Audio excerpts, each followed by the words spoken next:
Bonsoir à tous et bienvenue dans le Flash Info. Pour la campagne 2014-2015, le cacao sera vendu à 850 francs CFA le kilogramme. Décision prise au cours du Conseil des ministres tenu aujourd'hui au Palais présidentiel du Plateau. Le Conseil a aussi décidé de faire du président Alassane Ouattara le premier producteur de cacao en Côte d'Ivoire. On y reviendra.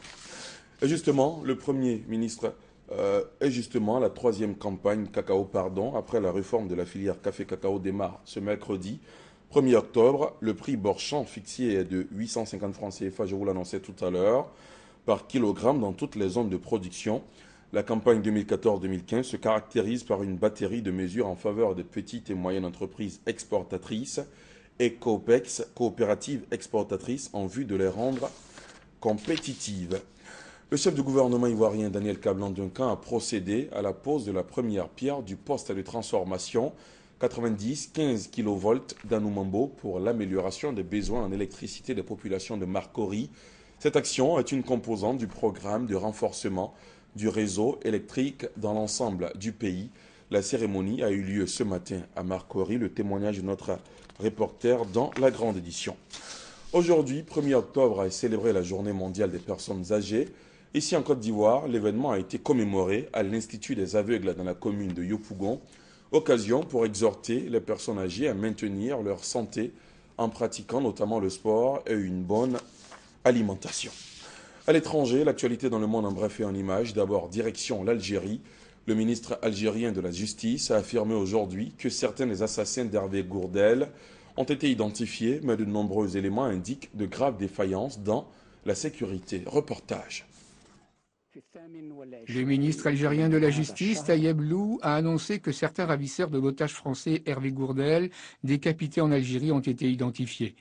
L'un d'eux serait Abdelmalek Gouri, alias Khaled Abou Selman, qui a fait partie d'une phalange d'AQMI. Il serait également l'auteur de l'attaque qui a coûté la vie à 11 soldats algériens en avril dernier, dans la même zone où s'est produit l'enlèvement d'Hervé Gourdel.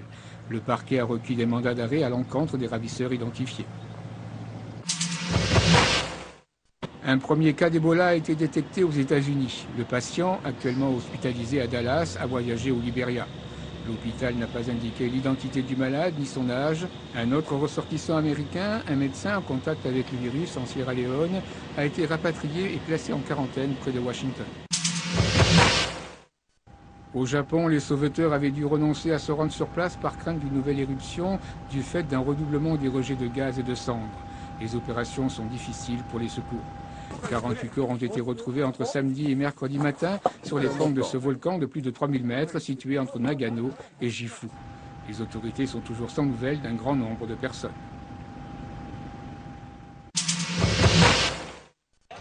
Pour marquer le 23e anniversaire du coup d'État qui avait renversé le président haïtien Jean-Bertrand Aristide, plusieurs centaines de partisans proches de l'organisation politique Famille Lavalas ont défilé dans les rues de Port-au-Prince. Les manifestants ont dénoncé les persécutions qui seraient orchestrées par le pouvoir actuel contre l'ex-président. Jean-Bertrand Aristide est assigné à résidence dans le cadre d'une enquête de trafic de drogue et de blanchiment d'argent. Et ce mercredi aujourd'hui, vous aurez donc la tribune économique de la rédaction, Eco Plus dans la grande édition. Actualité oblige, ce soir, coup de projecteur sur la commercialisation du mouton à la veille de la Tabaski. Voilà, c'est la fin de ce Flash Info. Merci de l'avoir suivi. À tout à l'heure.